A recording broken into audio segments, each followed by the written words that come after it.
Welcome back to the Brave Project. This is episode 4 of You Know My Name, Not My Story. My name is Chris. And my name is James. Thank you for joining us today for episode 4, guys. Really appreciate you guys here. As you guys joined us, obviously, in episode 3, you know the kind of things we discuss. But for those of you that are new to this podcast, my name is Donnell Grant, and I am a holistic coach and the founder of the Brave Project. Cheese. And I'm here joined with my co host. Leo. Hope everyone's having a blessed day. And like all of our other episodes that we recorded so far, that we're going to be talking about mental health and the effects in terms of like the Black and ethnic minority community. We're focusing on young men in the community and providing them with an opportunity to, I guess, speak about how they feel without fear of judgment. Um, I'm going to shoot with the first question, and that'll be for James. And the question is, what do you think is the most difficult thing about being a man? I'll say the most difficult thing about being a man is I feel like it's the responsibility and the weight of that responsibility. Especially from um, like ever since like um, I was young, my dad left, not really left, but like he was deported, and since then I've always had to step up and take on things ahead of um, before I was ready. So now I'm supporting my mom and family, and I'm and contributing a bit more than I if my father was there, basically. So, And like in short term, like you had to grow up quicker, fast, yeah, basically, faster, yeah, yeah. and yeah. So basically, I assumed the responsibilities of a man quite quickly. Then I'd say for me, the expectations, um, what you have to deliver, being able to deliver it, and everything else that comes with that. Um, it's a lot if you're not prepared for it, and if you don't have like the correct career path or the right mindset, it can get you. So I'll say expectations really. Hmm. How do you lot feel the concept of toxic masculinity? Or sorry, what kind of impact the concept of toxic masculinity has have sorry does have on men's mental health? Mm, I feel like both genders are toxic, man. I feel like that's just another trend. Like if you listen to Future's music or all that kind of stuff, it's just a hot topic, a trend. We're all toxic in our own ways. Not me necessarily, but men and female are all toxic or can be toxic. I don't think it's for me personally had an effect on my mental health. I'll say I think toxic masculinity is like a mask, and I feel people use it just to protect their egos and also just to guard themselves from being hurt as well. Yeah. Yeah, I feel. Thank you, guys. Yeah, great, thanks. My next question will be, do you think that the pressure from society can affect your mental health? And that goes to you, James. What do you think about that? The pressures of society. Yeah, I feel like as a black man, we're always told that we need to work 10 times harder, and if we don't, we might lose out on opportunities and even being missed out for promotions in work or and yeah, just I feel that that pressure may either make someone burn out and like go through these mental health issues, or they might force them to outperform their peers, and but behind the scenes they might um have these issues behind the scenes. Yeah. Brilliant, thank you. And you, Chris? Yeah, I feel like it's hard. Like James was saying, as a black man, even black women, we have to work 10 times harder, and that comes with a lot of pressure because how much more can you do than someone else in your job? Like how many times can you stay behind, or how much more can you do to outshine the next person? But so yeah, I feel like there is a lot of pressure from society, and if you don't know how to deal with it, then eventually it's just gonna build up and build up and build up, and a dark cloud's gonna be over you, and who knows where that could take you, to be honest. So Yeah. So do you think society or our inner circle puts pressure on men? And if so, then what kind of pressure? we say inner circle, do you mean like our people? Yeah, your inner circle. So maybe your family. So Mm. for instance, like in James's scenario, he said, look, he had to grow up really quick. Yeah. So there was a pressure of like becoming a man from a young age. Mm. Someone might say that, in some scenarios, obviously this is changing now at the moment in society, but in some scenarios, some men have to be, the breadwinners, and there's the pressure of providing for family. So there's all these different Yeah. pressures. So I guess, yeah. So do you think there's pressure from the inner circle or society on men in general? And if you say yes, then what type of pressures are we talking about? Um, I'll say there's pressures from both, give or take in your circumstance. Because I feel like it's harder right now, obviously with the cost of living, um, opportunities and stuff. It's always been hard for black men to get opportunities, anyways. So with the cost of living right now increasing drastically, it's hard to do what you would have been able to do maybe in the past. Obviously, in the past has their own difficulties that they had to go through, but right now, if you're not able to provide for yourself and your family, then it's like, are you are you are you a man? Like, are you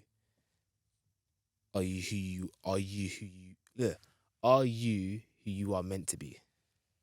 I'll say there is a pressure, and I feel that if you don't live up to the expectations that your family have Mm. held for you, you're probably labeled as a failure, or you look down upon, and like and then you be like used as like the example, or don't be like that Yeah, guy, or like, don't be yeah, that yeah, uncle or the yeah. cousin, or like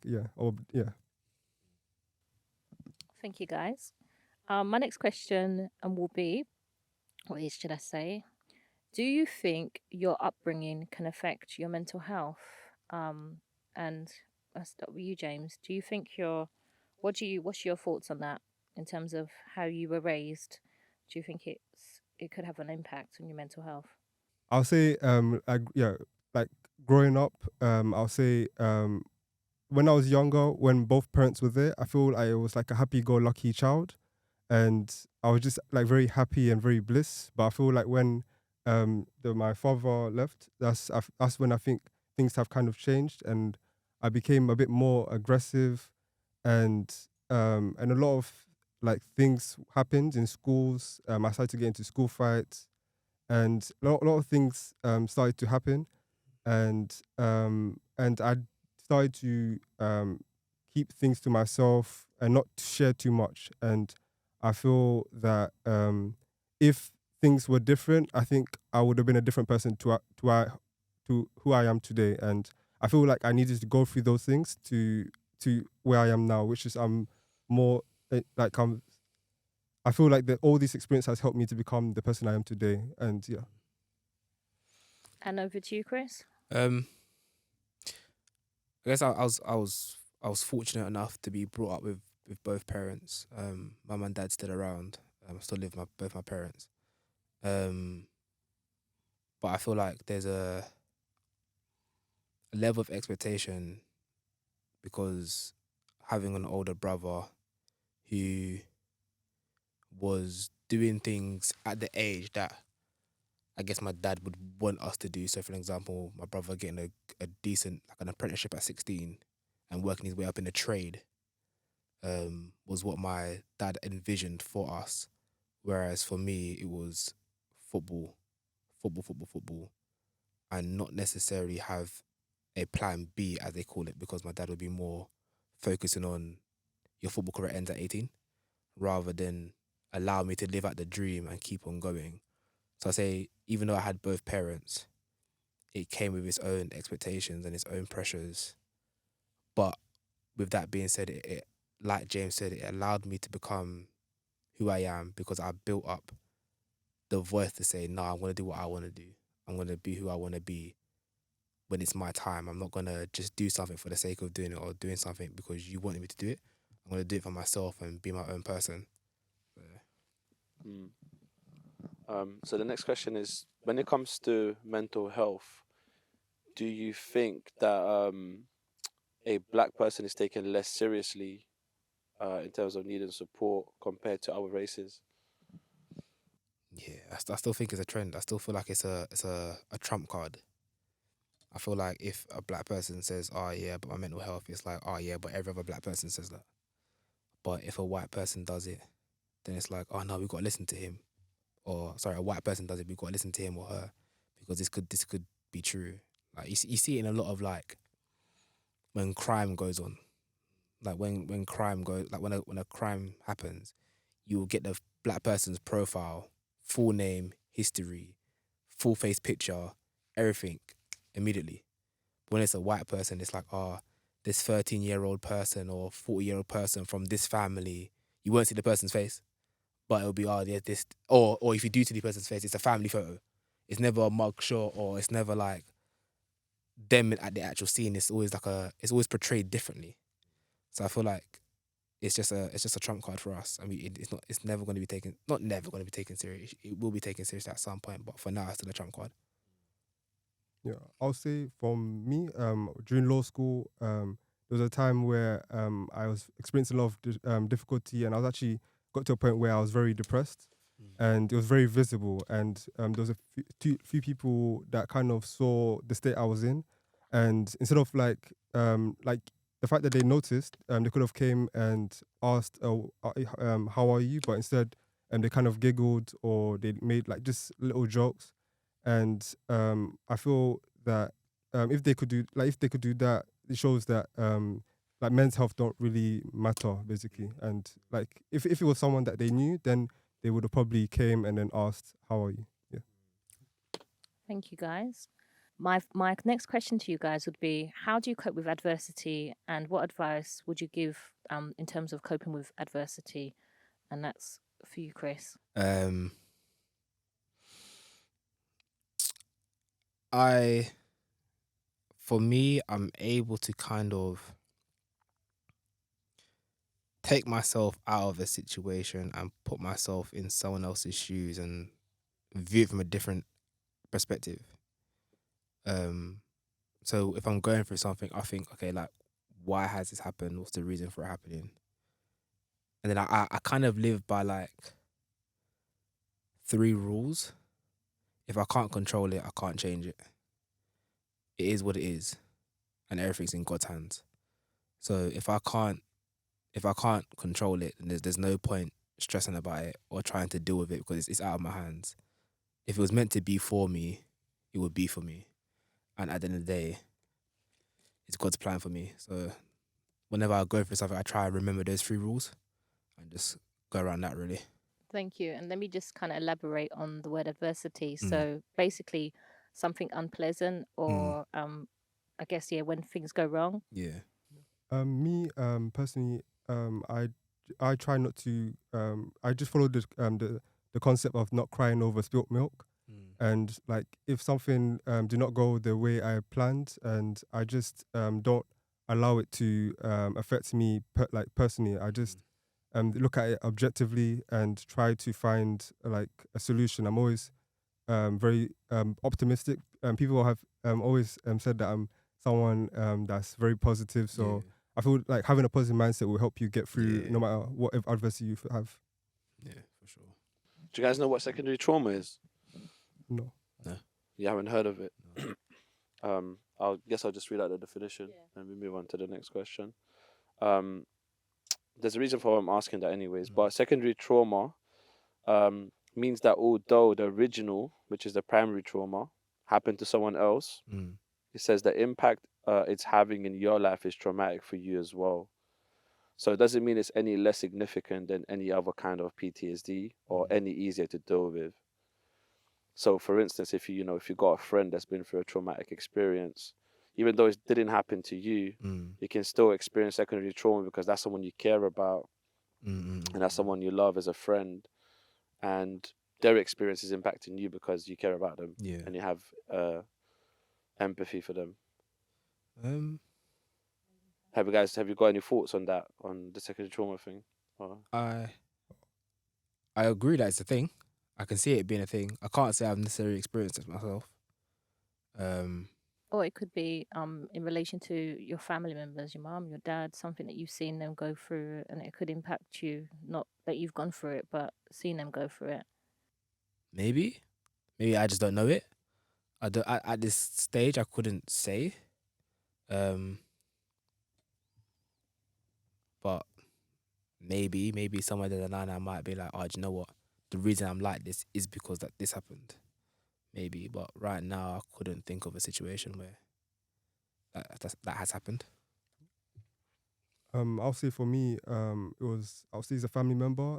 Like it was a childhood friend that they grew up with, and they sadly passed away. Like they were stabbed, and just like because met their childhood friend when we were both young, like just seeing how it affected that family member and what they went through also affected me, and like so every time I walk home, I do have those sort of thoughts, and I remember that story, and I'm just more cautious when I'm coming home.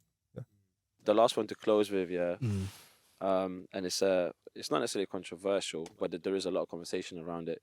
So like, is it okay to cry as a man? Oh, 100%. I cried on Thursday. Yeah, love that. Yeah, say 100%, man. Yeah, I'll say it's the stress relief. Yeah, yeah. Although that's like the second time I've cried in like 17 years. But sometimes it's got to be done. What's that thing called again? Emotional breakdown. Do you guys know what emotional breakdown is? I guess where everything's done up. Yeah. So like, so when you said like, was it like you said that was the second time in how long? 17 years. Oh, 17 years. Because so do you feel like you had an emotional breakdown then? No, I feel like I've just come to terms with emotions completely, and that although I knew crying isn't a weakness, for me, because I try and live by those three rules, I don't necessarily allow myself to get to that point. But Thursday, when I failed my exam, I felt like in myself, I failed myself, which I've never really felt before. So I guess maybe that was an emotional breakdown because it all got too much for me at that moment.